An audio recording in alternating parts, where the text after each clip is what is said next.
오늘 말씀은 마태복음 19장 23절에서 30절이죠.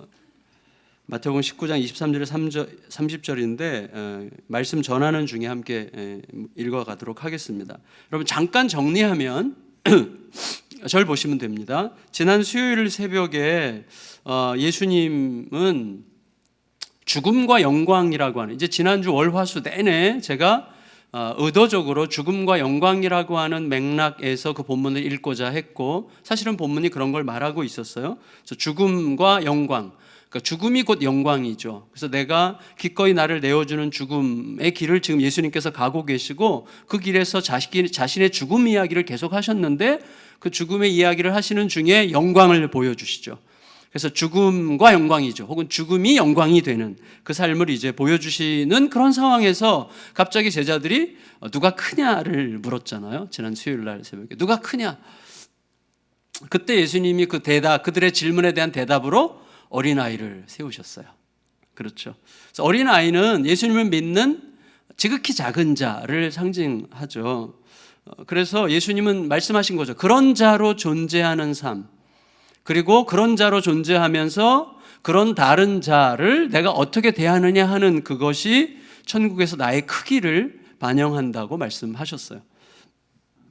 목요일에는 바로 이 지극히 작은 소자 하나를 상징하는 길을 잃어버린 어린 양을 이야기하셨죠. 그리고 범죄한 가련한 형제를 목자가 어떻게 대하느냐, 이 목자의 태도를 이야기하셨어요. 금요일에는 용서를 구하기 위해서 찾아온 가련한 형제를 어떻게 내가 어떤 태도로 대할 것이냐, 이걸 얘기하셨어요. 그리고 토요일에는 당시의 사회문화적인 배경에서 볼 때는 지극히 작은 자, 지극히 작고 가련한 자라고 할 수 있는 아내를 어떻게 대하느냐 하는 것에 대해서 말씀하셨습니다. 요즘에는 가정 형편과 상황에 따라서 아내가 아니라 남편이 오히려 작고 가련한 자일 수도 있어 보여요. 그렇지만 중요한 건 뭐냐면 예수님은 배우자가 나의 행복을 위한 수단으로 여겨질 때 문제가 생긴다는 식으로 말씀하신 셈이에요. 그러니까 내가 행복해야 되는데 저 인간 때문에 내 행복이 지금 사라지고 있어라는 생각은 이미 정말 하나님께서 처음에 맺어주신 부부의 그 본질에서 벗어나 있는 거죠. 훨씬 더 근본적으로 예수님이 말씀하셨잖아요. 그러니까 아내를 버리는 게 옳습니까? 그 말은 뭐죠? 내가 내 행복을 지금 해치고 있는 이 여자가 나에게 쓸모가 있는 것입니까? 라는 질문이었기 때문에 그건 굉장히 웃긴 질문이었는데, 예수님은 내 배우자가 나의 행복을 위한 수단이 아니라 하나님께서 짝지어 주신, 다시 말하면 신적 기원을 갖는, 나와 한 몸 된, 그리고 나와 존재론적으로 융합된 한 몸이라는 거죠. 그냥 언제든지 헤어질 수 있는 존재가 아니라 융합되어 있어요. 하나로. 그 증거가 자녀죠. 자녀. 그래서 이혼의 가장 큰 범죄는 자녀에 대한 거잖아요. 그래서 자녀 안에 섞여 있잖아요. 우리 부부가 뗄 수 없게 존재론적으로 융합되어 있잖아요. 우리 이 자녀 안에 우리 두 사람이 거기에 합쳐져 있는 거죠. 그에 따라서 여러분, 배우자를 대하는 나의 태도가 결국 하나님에 대한 나의 태도를 어떻게 드러내는지를 보여준다는 거예요. 예수님께서 지금 지극히 작은 자, 죽음과 영광을 얘기하시면서 하신 말씀이 뭐예요? 우리가 지극히 작은 자로 존재하느냐 하는 거죠. 그리고 지극히 작은 자로 존재하면서 또 다른 지극히 작은 자를 어떤 방식으로 어떤 태도로 대하느냐 하는 것이죠. 그럴 때 필요한 게 죽음이에요. 죽음을 안고 살아가야 작은 자로 살아가는 거죠. 그래서 그것을 어제 본문이 극명하게 대조적으로 드러낸 거죠. 뭐예요? 어린아이와 부자 청년이죠. 어린아이와 부자 청년. 여러분, 어린아이는 사람들 앞에 이끌려 나온 자였어요. 부자 청년은 스스로 달려 나온 자였어요. 어린아이는 스스로 무엇을 할 수 없는 자였어요. 부자 청년은 많은 선한 일을 했다고 자부하고, 심지어 영생을 위해서까지 뭐라도 선한 일을 할 수 있다면 내가 할 수 있겠다, 하겠다라고 자부하면서 나온 자였죠. 어린아이는 전적으로 자기보다 큰 자에게 의존해 있는 자였고, 부자 청년은 자기 존재감에 혹은 자기에게 속한 자랑을 만난 것들에 의존해 있는 자였죠. 그런데 천국의 주인은 어린아이라고 말씀하셨습니다. 따라서 여러분, 부자 청년이 질문했던 영생, 어떻게 해야 영생을 얻습니까? 라는 이 질문 자체가 모순이지만 어떻게 해서 영생을 얻는 게 아니잖아요. 그러니까 이 청년은 어떻게 하는 것에는 자신감이 있는데 만일에 이 부자 청년이 질문했던 영생을 진실로 얻고자 한다면 무엇보다도 뭐예요? 자신이 스스로 선한 일을 할 수 없는 자라는 사실을 깨달아야죠. 그리고 자기 힘으로 무엇을 행하려는 것 자체가 매우 허망한 것임을 빨리 알아채야죠. 그리고 선한 일 그 자체이신 예수님을 전적으로 의지하고 따르는 자가 돼야죠. 그걸 지금 예수님께서 말씀하셨죠. 그게 어린아이의 길이라는 거예요. 그게 여러분, 청년은 자기가 힘을 다해 하나님을 섬긴다고 자부했지만 정작 그가 섬긴 대상은 하나님이 아니라 자기의 열정에 대한 자부심으로 똘똘 뭉친 자기 존재감을 섬긴 거죠. 그리고 젊음과 재물로 구성된 자기 자신감을 섬긴 거죠. 또 그에게 있어서 그래서 하나님은요, 단지 그것들이 유지되도록 지켜주는 분일 뿐이에요. 정말로 이 사람이 붙드는 거는 자기 존재감, 자신감, 그리고 삶에서 자기가 이루어내고 이루어오고 있는 어떤 성취들, 이런 것들이었죠. 정말 이 부분은요, 우리가 정말 곰곰이 늘 항상 들여다봐야 되는 문제입니다. 그런 면이죠. 그리고 나서 이제 오늘 본문이에요. 예수님은 아예 그냥 딱 부러지게 결론을 내리셨어요. 부자는 천국 가는 게 어렵다. 이렇게. 23절 24절 읽겠습니다. 23절 24절 시작. 예수께서 제자들에게 이르시되 내가 진실로 너희에게 이르노니 부자는 천국에 들어가기가 어려우니라. 다시 너희에게 말하노니 낙타가 바늘귀로 들어가는 것이 부자가 하나님의 나라에 들어가는 것보다 쉬우니라 하시니. 따라서 여러분 보세요. 지금까지 제가 드린 이 요약한 말씀을 읽었다면 부자가 뭘 상징하는지를 아실 거예요. 부자는 뭐예요? 이 맥락에서 본다면 부자는 누구예요? 어린 아이가 되려고 하지 않는 자죠. 그러니까 누구에게 의존하려고 하지 않는 자. 내가 누구에게 의존할 수밖에 없는 자라는 사실을 인정하고 싶지 않은 거죠. 내가 가진 것과 내 존재감으로 스스로를 의지하는 자가 되려고 하는 자. 그게 부자예요. 그래서 내가 쌓은 공로, 내가 얼마나 잘하고 있는지, 내가 얼마나 훌륭한지 그런 것들을 붙들고 있는 자가 부자죠. 그래서 여러분, 부자는 어린아이가 되려고 하지 않는 자, 스스로 자신을 책임지려고 하는 자, 자신과 자신이 가지고 있는 것들을 섬기는 자, 그를 뜻해요, 부자가. 하지만 여러분, 너무나 다행인 것은 부자가 천국 가는 게 불가능하다라고 말씀하신 게 아니라 어렵다라고 말씀하신 거죠. 반드시 그렇지 않은 분들도 있지만 대체로 소위 부자는 스스로 담대하고 자신감이 있는 어떤 힘을 느껴요. 그래서 뭔가 든든함을 느끼고 살죠. 근데 그 든든함이 예수님 때문에 오는 든든함이 아니라 지갑에서 오는 든든함이에요. 그래서 그거를 분별을 해야 돼요. 이 든든함이 어디서 오는 거지? 사람들로부터 칭찬을 많이 받으면 든든해지죠.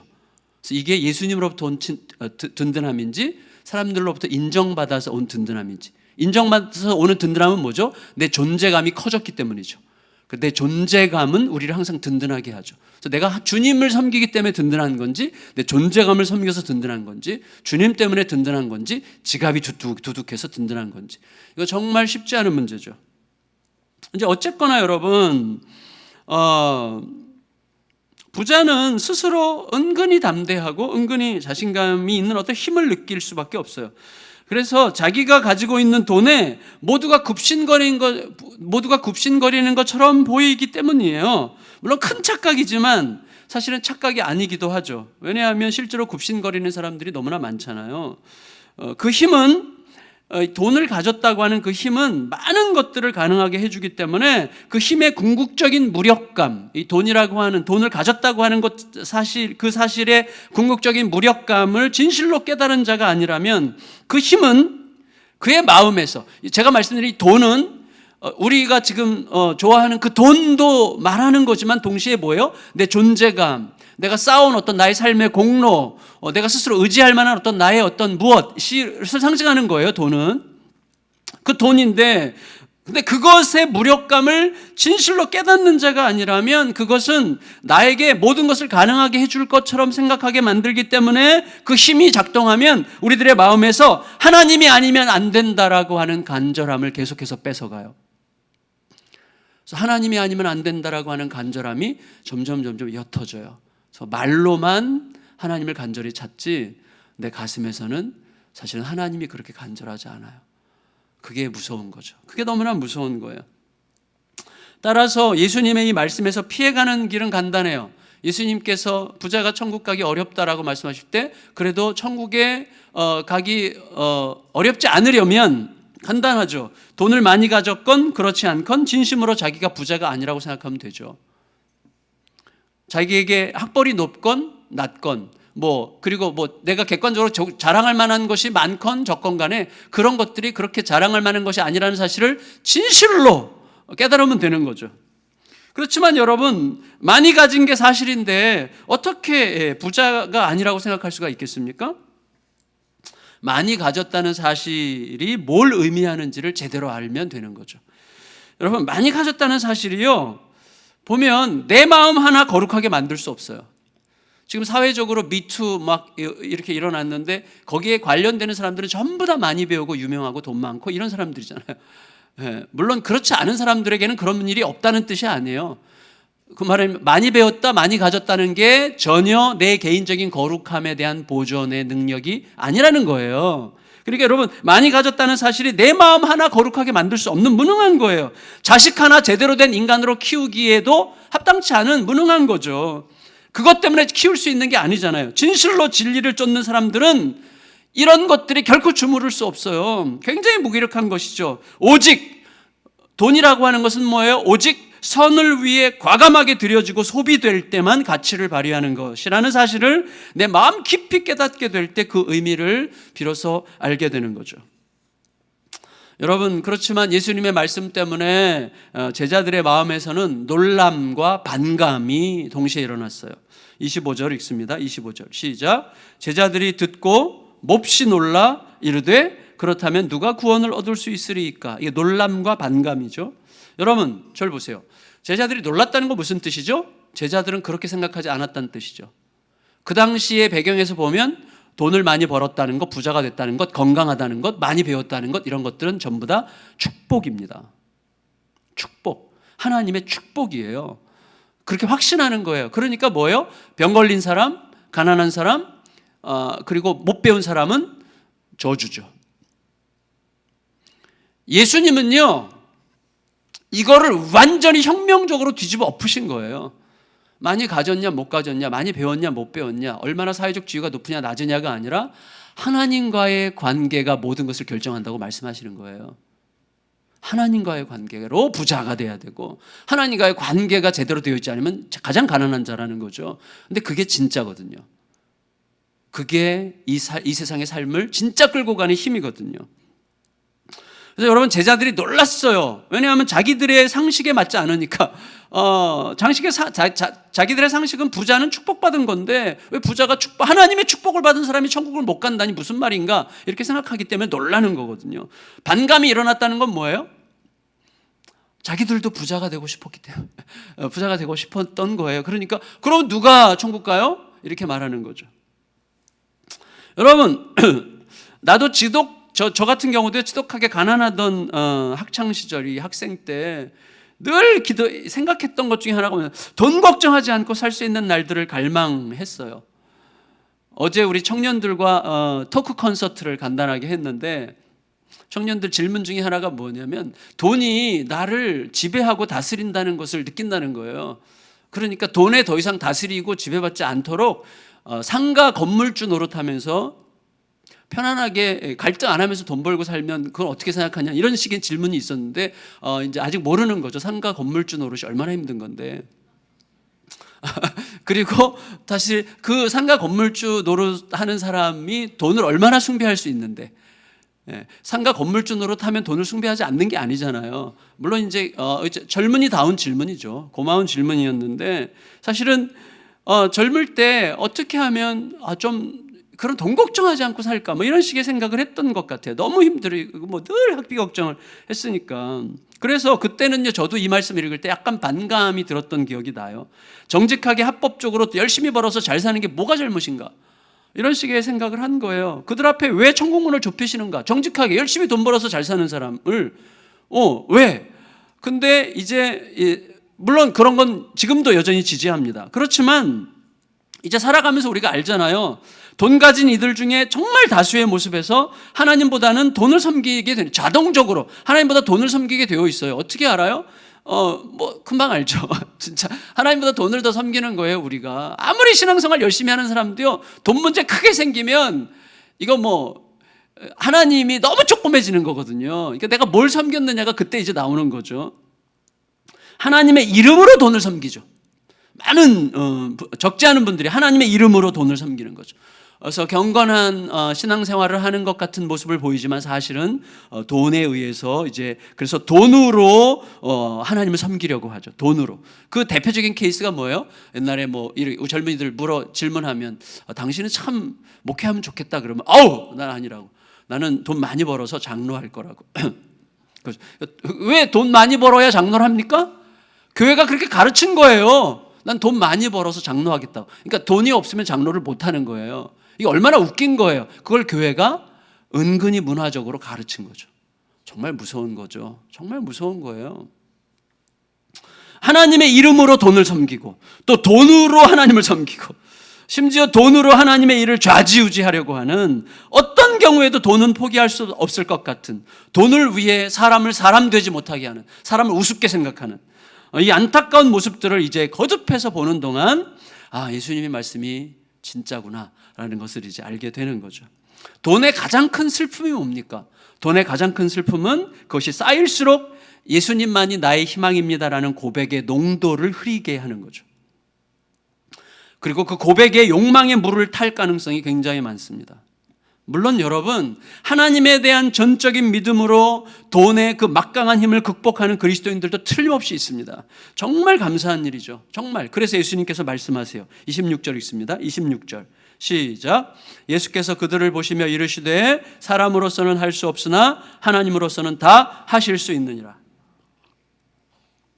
이거 무슨 말이죠? 하나님으로서는 하실 수 있느니라. 부자도 천국 가게 하실 수 있다는 거예요. 하나님이 전부가 되게 하시면, 그에게 하나님이 전부가 되게 하신다면.